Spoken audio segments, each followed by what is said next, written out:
हाय नमस्तुभ्यम।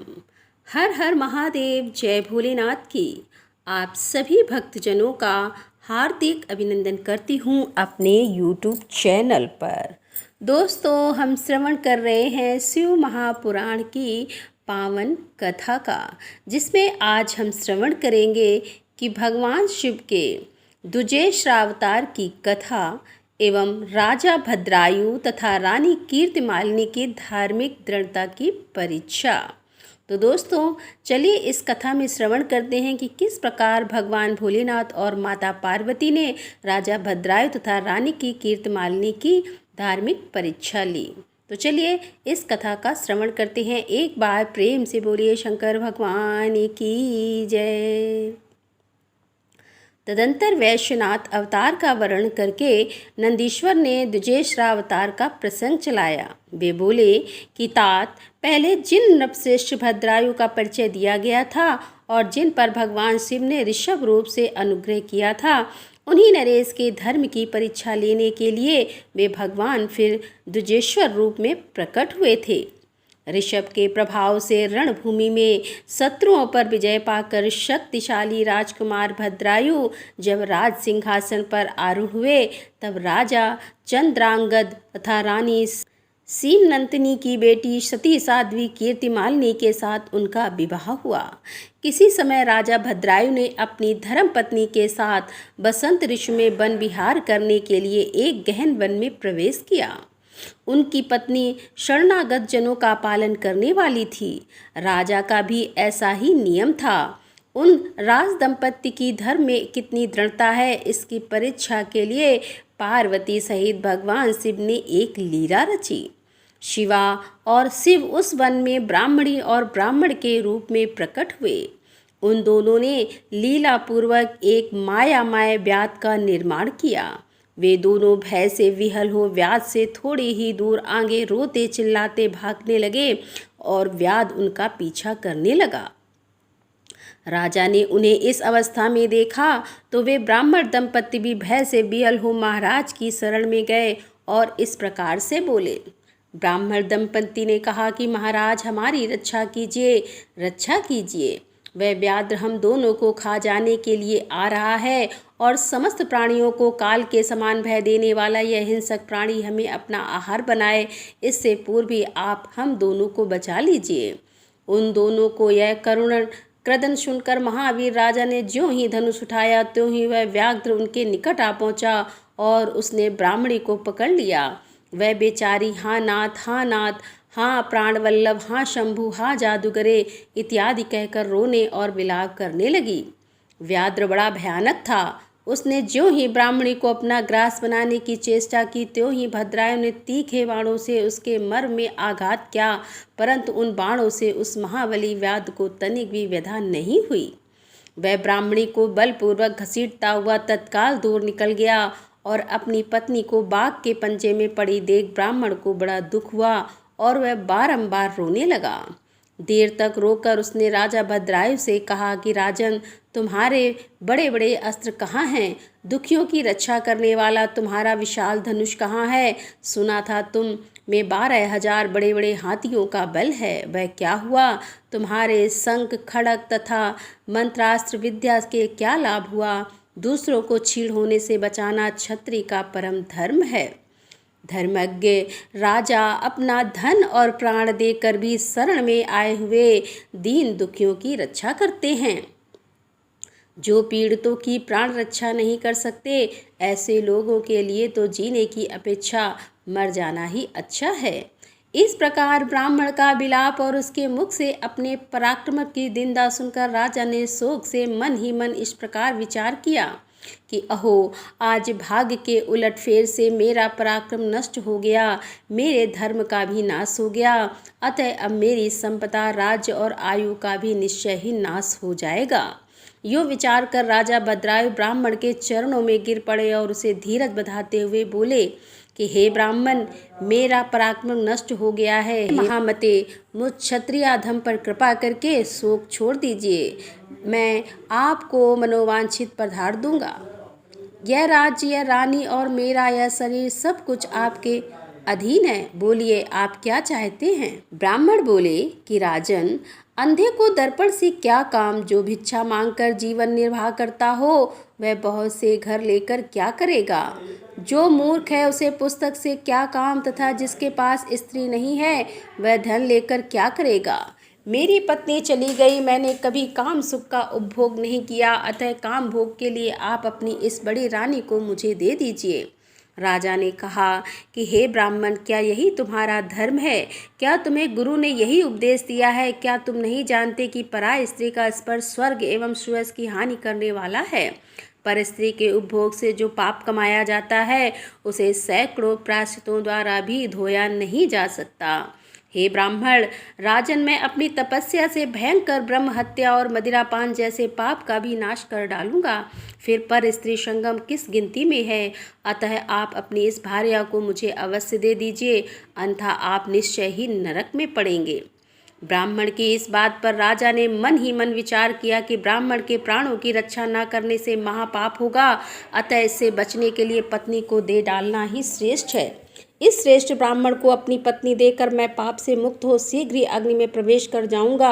और मन ही मन ऐसा निश्चय करके राजा ने आग जलाई और ब्राह्मण को बुलाकर उसे अपनी पत्नी को दे दिया। तत्पश्चात स्नान करके पवित्र हो देवताओं को प्रणाम करके उन्होंने अग्नि की 2 बार परिक्रमा की और एकाग्रचित होकर भगवान शिव का ध्यान किया।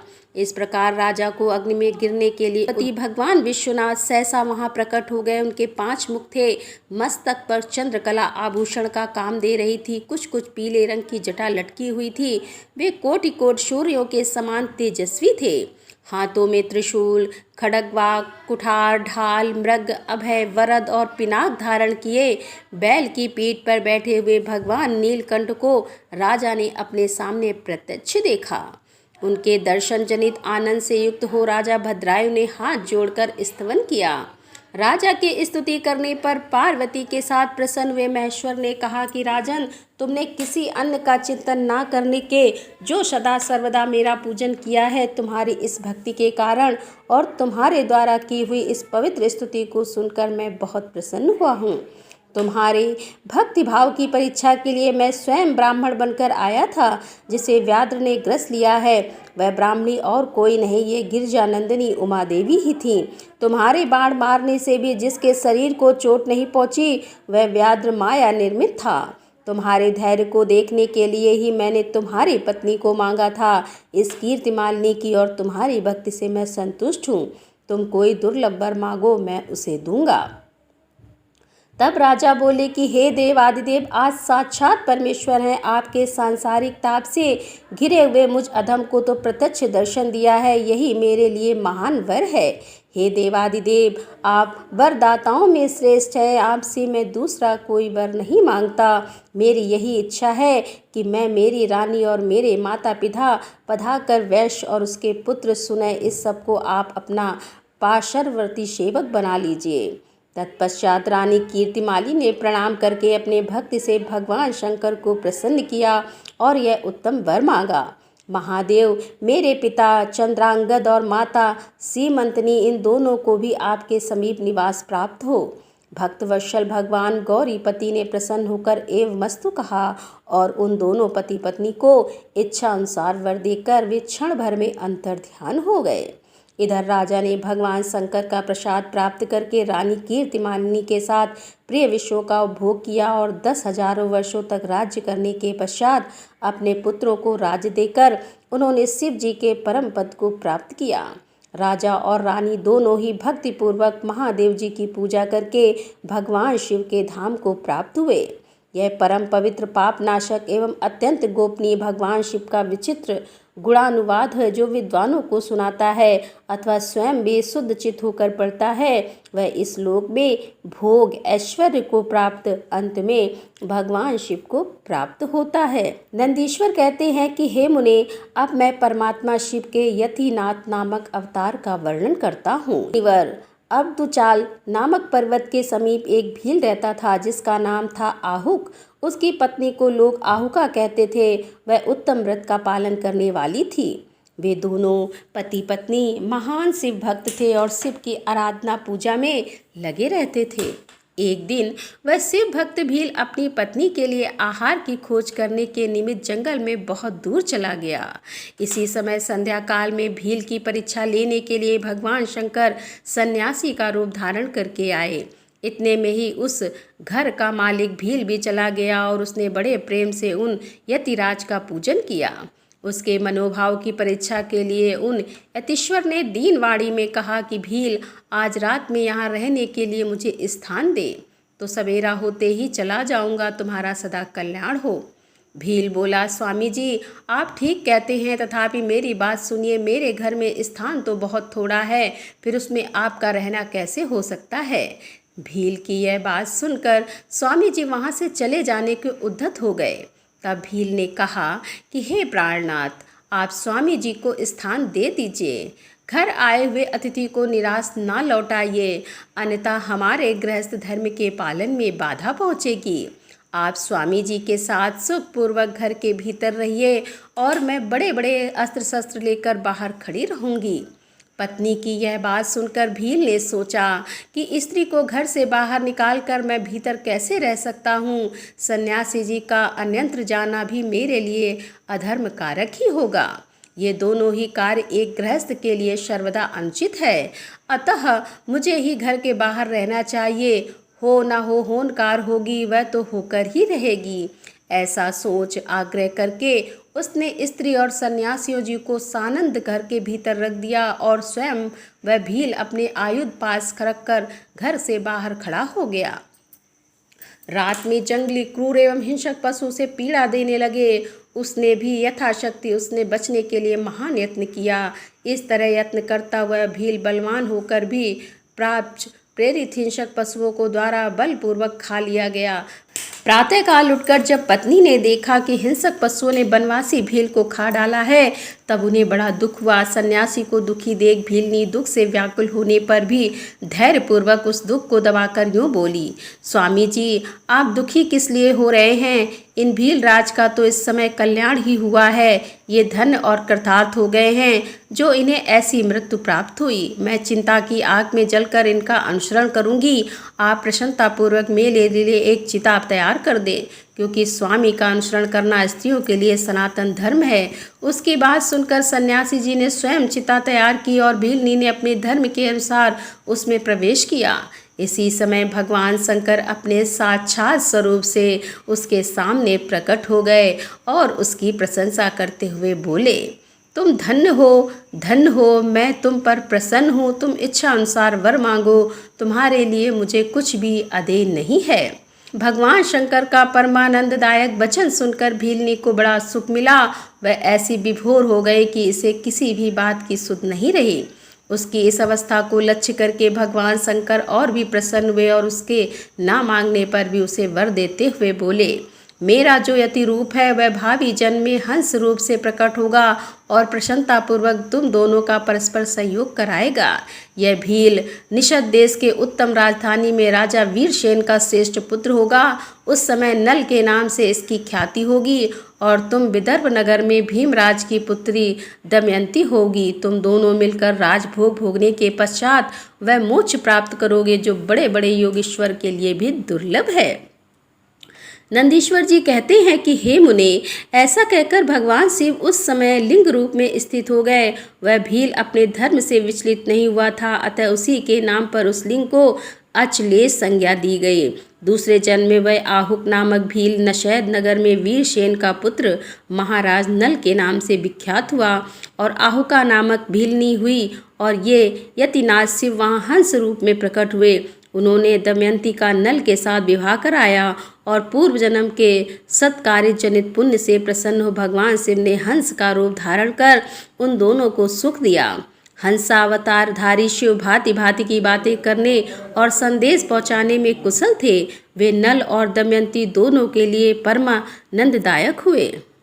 नंदीश्वर जी कहते हैं कि सनत कुमार जी, भगवान शंभु के एक उत्तम अवतार का नाम कृष्ण दर्शन है, जिसने राजा नभक को ज्ञान प्रदान किया था, उसका वर्णन करता हूँ, सुनो। शाददेव नामक मनु के जो इक्ष्वाकु आदि पुत्र थे, उनमें नवम का नाम नभक था, जिनका पुत्र नाभाग नाम से प्रसिद्ध हुआ। नाभाग के ही पुत्र अम्बरीश हुए, जो भगवान विष्णु के भक्त थे तथा जिनकी ब्राह्मण भक्ति देखकर उनके ऊपर महर्षि दुर्वासा प्रसन्न हुए थे। हे मुने, अम्बरीश के पितामह जो नभग कहे गए हैं, उनके चरित्र का वर्णन सुनो। उन्हीं को भगवान शिव ने ज्ञान प्रदान किया था। मनुपुत्र नभग बड़े बुद्धिमान थे और उन्होंने विद्याधन के लिए दीर्घ काल तक इंद्र संयम पूर्वक गुरुकुल में निवास किया। इसी बीच में इक्ष्वाकु आदि भाइयों ने नभग के लिए कोई भाग न देकर पिता की संपत्ति आपस में बांट ली और अपना अपना भाग लेकर वे उत्तम रीति से राज्य का पालन करने लगे। उन सब ने पिता की आज्ञा से ही धन का बंटवारा किया था। कुछ काल के पश्चात ब्रह्मचारी नभग गुरुकुल में सांगोपांग वेदों का अध्ययन करके वहां आए और उन्होंने देखा कि सब भाई सारी संपत्ति का बंटवारा करके अपना अपना भाग ले चुके हैं। तब उन्होंने भी बड़े स्नेह से दाएं भाग पाने की इच्छा रखकर अपने इक्ष्वाकु आदि बंधुओं से कहा कि भाइयों, मेरे लिए भाग दिए बिना ही आप लोगों ने आपस में सारी संपत्ति का बंटवारा कर लिया, अतः आप प्रसन्नता पूर्वक मुझे भी हिस्सा दीजिए। मैं अपना दाएं भाग लेने के लिए ही आया हूँ। तब भाई बोले कि जब संपत्ति का बंटवारा हो रहा था उस समय हम तुम्हारे लिए भाग देना भूल गए थे। अब इस समय पिताजी को ही तुम्हारे हिस्से में देते हैं, तुम उन्हीं को ले लो और इसमें संचय नहीं है। भाइयों का यह वचन सुनकर नभग को बड़ा विस्मय हुआ। वे पिता के पास जाकर बोले कि तात, मैं विद्या अध्ययन के लिए गुरुकुल में गया था और वहाँ अब तक ब्रह्मचारी रहा हूँ। इसी बीच में भाइयों ने मुझे छोड़कर आपस में धन का बंटवारा कर लिया। वहाँ से लौटकर जब मैंने अपने हिस्से के बारे में उनसे पूछा तब उन्होंने आपको मेरे हिस्से में बता दिया, अतः उसके लिए मैं आपकी सेवा में आया हूँ। नभग की वह बात सुनकर पिता को बड़ा विस्मय हुआ और श्राद्ध देव ने पुत्र को आश्वासन देते हुए कहा कि बेटा, भाइयों की उस बात पर विश्वास ना करो। वह उन्होंने तुम्हें ठगने के लिए कही है। मैं तुम्हारे लिए भोग साधक उत्तम दाय नहीं बन सकता। तथापि उन वंचकों ने यदि मुझ की दाय के रूप में तुम्हें दिया है तो मैं तुम्हारी जीविका का एक उपाय बताता हूँ, सुनो। इन दिनों उत्तम बुद्धि वाले आंगिरस गोत्रीय ब्राह्मण एक बहुत बड़ा यज्ञ कर रहे हैं। उस कर्म में प्रत्येक छठे दिन का कार्य वे ठीक ठीक नहीं समझ पाते, उनमें उनसे भूल हो जाती है। तुम वहां जाओ और उन ब्राह्मणों को विष्णु देव संबंधी 2 सूक्त बतला दिया करो, इससे वह शुद्ध रूप से संपादित होगा। वह यज्ञ समाप्त होने पर वे ब्राह्मण जब स्वर्ग को जाने लगेंगे उस समय संतुष्ट होकर अपने यज्ञ से बचा हुआ सारा धन तुम्हें दे देंगे। पिताजी की यह बात सुनकर सत्यवाती नभग बड़ी प्रसन्नता के साथ उस उत्तम यज्ञ में गए और मुने वहाँ छठे दिन के कर्म में बुद्धिमान मनुपुत्र ने वैष्णव देव संबंधी 2 सूक्तों का स्पष्ट रूप से उच्चारण किया। यज्ञ कर्म समाप्त होने पर वे आंगिरस ब्राह्मण यज्ञ से बचा हुआ अपना अपना धन नभग को देकर स्वर्ग लोक को चले गए। उस यज्ञविशिष्ट धन को जब ये ग्रहण करने लगे उस समय सुंदर लीला करने वाले भगवान शिव तत्काल वहाँ प्रकट हो गए और उनके सारे अंग बड़े सुंदर थे परंतु नेत्र काले थे। उन्होंने नभग से पूछा कि तुम कौन हो जो इस धन को ले रहे हो? यह तो मेरी संपत्ति है, तुम्हें किसने यहाँ भेजा है? यह सब बातें ठीक ठीक बताओ। नभग ने कहा कि यह तो यज्ञ से बचा हुआ धन है जिसे ऋषियों ने मुझे दिया है। अब यह मेरी ही संपत्ति है, इसको लेने से तुम मुझे कैसे रोक रहे हो? कृष्ण दर्शन ने कहा कि तात, हम दोनों के इस झगड़े में तुम्हारे पिता ही पंच रहेंगे। जाकर उनसे पूछो और वे जो निर्णय दें उसे ठीक ठीक यहाँ आकर बताओ। उनकी बात सुनकर नभग ने पिता के पास जाकर उक्त प्रश्न को उनके सामने रखा। श्राद्ध देव को कोई पुरानी बात याद आ गई और उन्होंने भगवान शिव के चरण कमलों का चिंतन करते हुए कहा। मनु बोले कि हे तात, वे पुरुष जो तुम्हें वह धन लेने से रोक रहे हैं वे साक्षात भगवान शिव हैं। यह तो संसार की सारी वस्तु ही उन्हीं की है, परंतु यज्ञ से प्राप्त हुए धन पर उनका विशेष अधिकार है। यज्ञ करने से जो धन बच जाता है उसे भगवान रुद्र का भाग निश्चित किया गया है। अतः यज्ञाविष्ट सारी वस्तु ग्रहण करने के अधिकारी सर्वेश्वर महादेव जी ही हैं। उनकी इच्छा से ही दूसरे लोग उस वस्तु को ले सकते हैं। भगवान शिव तुम पर कृपा करने के लिए ही वहाँ वैसा रूप धारण करके आए हैं। तुम वहीं जाओ और उन्हें प्रसन्न करो, अपने अपराध के लिए क्षमा मांगो और प्रणाम पूर्वक उनकी स्तुति करो। नभग पिता की आज्ञा से वहाँ गए और भगवान को प्रणाम करके हाथ जोड़कर बोले कि हे महेश्वर, यह सारी त्रिलोकी ही आपकी है। फिर यज्ञ से बचे हुए धन के लिए तो कहना ही क्या है, निश्चय ही इस पर आपका अधिकार है, यही मेरे पिता ने निर्णय दिया है। नाथ, मैंने यथार्थ बात न जानने के कारण ब्रह्मस जो कहा, मेरे उस अपराध को क्षमा कीजिए। मैं आपके चरणों में मस्तक रखकर यह प्रार्थना करता हूँ कि आप मुझ पर प्रसन्न हों। ऐसा कहकर नभक ने अत्यंत दीनता पूर्वक हृदय से दोनों हाथ जोड़ महेश्वर कृष्ण दर्शन का स्तवन किया। उधर श्राद्ध देव ने भी अपने अपराध के लिए क्षमा मांगते हुए भगवान शिव की स्तुति की। तदंतर भगवान रुद्र से मन ही मन प्रसन्न हो नभक को कृपा दृष्टि से देखा और मुस्कुराते हुए कहा। कृष्ण दर्शन बोले कि नभक, तुम्हारे पिता ने जो धर्मानुकूल बात कही है वह ठीक ही है। तुमने भी साधु स्वभाव के कारण सत्य ही कहा है, इसलिए मैं तुम पर बहुत प्रसन्न हूँ और कृपा पूर्वक तुम्हें सनातन ब्रह्म तत्व का ज्ञान प्रदान करता हूँ। इस समय यह सारा धन मैंने तुम्हें दे दिया है, अब तुम इसे ग्रहण करो। इस लोक में निर्विकार रहकर सुख भोगो और अंत में मेरी कृपा से तुम्हें सद्गति प्राप्त होगी। ऐसा कहकर भगवान रुद्र सबके देखते ही देखते वहीं अंतर्ध्यान हो गए।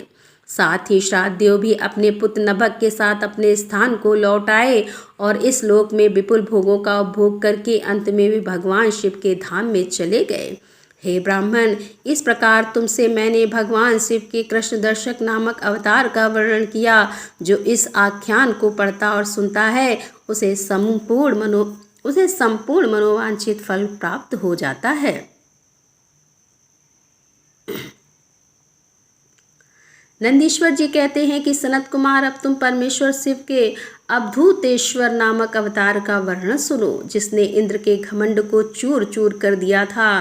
पहले की बात है कि इंद्र संपूर्ण देवताओं तथा बृहस्पति जी को साथ लेकर भगवान शिव का दर्शन करने के लिए कैलाश पर्वत पर गए। उस समय बृहस्पति और इंद्र के शुभागमन की बात जानकर भगवान शंकर उन दोनों की परीक्षा लेने के लिए अवधूत बन गए। उनके शरीर पर कोई वस्त्र नहीं था। वे प्रज्वलित अग्नि के समान तेजस्वी होने के कारण महाभयंकर जान पड़ते थे। उनकी आकृति बड़ी सुंदर दिखाई देती थी। वे राह रोकर खड़े थे। बृहस्पति और इंद्र ने शिव के समीप जाते समय देखा कि एक अद्भुत शरीरधारी पुरुष रास्ते के बीच में खड़ा है। इंद्र को अपने अधिकार पर बड़ा गर्व था, इसलिए वे यह ना जान सके कि यह साक्षात भगवान शंकर हैं। उन्होंने मार्ग में खड़े हुए पुरुष से पूछा कि तुम कौन हो? इस नग्न अवधूत वेश में कहाँ से आए हो? तुम्हारा नाम क्या है? सब बातें ठीक ठीक बताओ, देर ना करो। भगवान शिव अपने स्थान पर हैं या इस समय वहीं अनंत गए हैं। मैं देवताओं तथा गुरु जी के साथ उन्हीं के दर्शन के लिए जा रहा हूँ। इंद्र के बारंबार पूछने पर भी महान कौतुक करने वाले अहंकारी महायोगी त्रिलोकीनाथ शिव कुछ न बोले, चुप ही रहे। तब अपने ऐश्वर्य का घमंड रखने वाले देवराज इंद्र ने रोष में आकर उस जटाधारी पुरुष को फटकारा और इस प्रकार कहा। इंद्र बोले कि अरे मूढ़, दुर्मते, तू बार बार पूछने पर भी उत्तर नहीं देता है, अतः तुझे वज्र से मारता हूँ, देखूं कौन तेरी रक्षा करता है। ऐसा कहे उस दिगंबर पुरुष की ओर क्रोधपूर्वक देते हुए इंद्र ने उसे मार डालने के लिए वज्र उठाया। यह देख भगवान शंकर ने शीघ्र उस वज्र का स्तंभन कर दिया। उनकी बाँह अकड़ गई, इसीलिए वे वज्र का प्रहार न कर सके। तदंतर वह पुरुष तत्काल ही क्रोध के कारण तेज से प्रज्वलित हो उठा, मानो इंद्र को जलाए देता हो। भुजाओं के स्तंभित हो जाने के कारण सचिवल्लभ इंद्र क्रोध से उस सर्प की भांति जलने लगे, जिसका पराक्रम मंत्र के बल से अवरुद्ध हो गया हो। बृहस्पति ने उस पुरुष को अपने तेज से प्रज्वलित होता देख तत्काल ही यह समझ लिया कि यह साक्षात भगवान हर हैं। फिर तो वे हाथ जोड़कर प्रणाम करके उनकी स्तुति करने लगे। इस स्तुति के पश्चात उन्होंने इंद्र को अपने चरणों में गिरा दिया और कहा कि दीनानाथ महादेव, यह इंद्र आपके चरणों में पड़ा है, आप इसका और मेरा उद्धार करें। हम दोनों पर क्रोध नहीं, प्रेम करें। महादेव, शरणागत इंद्र की रक्षा कीजिए। अपने ललाट से प्रकट हुई यह आग इन्हें जलाने के लिए आ रही है। बृहस्पति की बात यह सुनकर अभूदेशवेशधारी करुणा सिंधु शिव ने हंसते हुए कहा कि अपने नेत्र से रोषभर बाहर निकली हुई अग्नि को मैं पुनः कैसे धारण कर सकता हूँ? क्या सर्प अपनी छोड़ी हुई केचुले को फिर ग्रहण करता है? बृहस्पति बोले कि देव भगवान भक्त सदा ही कृपा के पात्र होते हैं। आप अपने भक्त वत्सल नाम के चरितार्थ कीजिए और इस भयंकर तेज को कहीं अन्यंत्र डाल दीजिए। रुद्र ने कहा कि देवगुरु, मैं तुम पर प्रसन्न हूँ, इसलिए उत्तम वर देता हूँ। इंद्र को जीवन दान देने के कारण आज से तुम्हारा एक नाम जीव भी होगा। मेरे ललाटवर्ती नेत्र से जो यह आग प्रकट हुई है, इसे देवता नहीं सह सकते, अतः इसको मैं बहुत दूर छोड़ूंगा, जिससे यह इंद्र को पीड़ा ना दे सके। ऐसा कहकर अपने तेज स्वरूप उस अद्भुत अग्नि को हाथ में लेकर भगवान शिव ने क्षार समुद्र में फेंक दिया। वहां फेंके जाते ही भगवान शिव का वह तेज तत्काल एक बालक के रूप में परिणत हो गया, जो सिंधुपुत्र जलंधर नाम से विख्यात हुआ। फिर देवताओं की प्रार्थना से भगवान शिव ने ही असुरों में स्वामी जलंधर का वध किया था। अवध रूप से ऐसी सुंदर लीला करके लोक कल्याणकारी शंकर वहां से अंतर्ध्यान हो गए। फिर सब देवता अत्यंत निर्भय एवं सुखी हुए। इंद्र और बृहस्पति भी उस भय से मुक्त हो उत्तम सुख के भागी हुए, जिसके लिए उनका आना हुआ था। वह भगवान शिव का दर्शन पाकर कृतार्थ हुए और इंद्र और बृहस्पति प्रसन्नता पूर्वक अपने स्थान को चले गए। सनत कुमार जी, इस प्रकार मैंने तुमसे परमेश्वर शिव के अवधूतेश्वर नामक अवतार का वर्णन किया है, जो दुष्टों को दंड एवं भक्तों को परम आनंद प्रदान करने वाला है। यह दिव्य आख्यान पाप का निवारण करके यश, स्वर्ग, मोक्ष, भोग तथा संपूर्ण मनोवांछित फल की प्राप्ति कराने वाला है। जो प्रतिदिन एकाग्रचित हो इसे सुनता या सुनाता है, इस लोक में संपूर्ण सुखों का उपभोग करके अंत में शिव की गति को प्राप्त करता है। तो दोस्तों, यहाँ पर ये शिव महापुराण की कथा का समापन करते हुए इसके आगे की कथा हम लेकर आपके सामने फिर उपस्थित होंगे। तब तक के लिए राधे राधे, जय श्री कृष्णा, हर हर महादेव, जय भोलेनाथ की।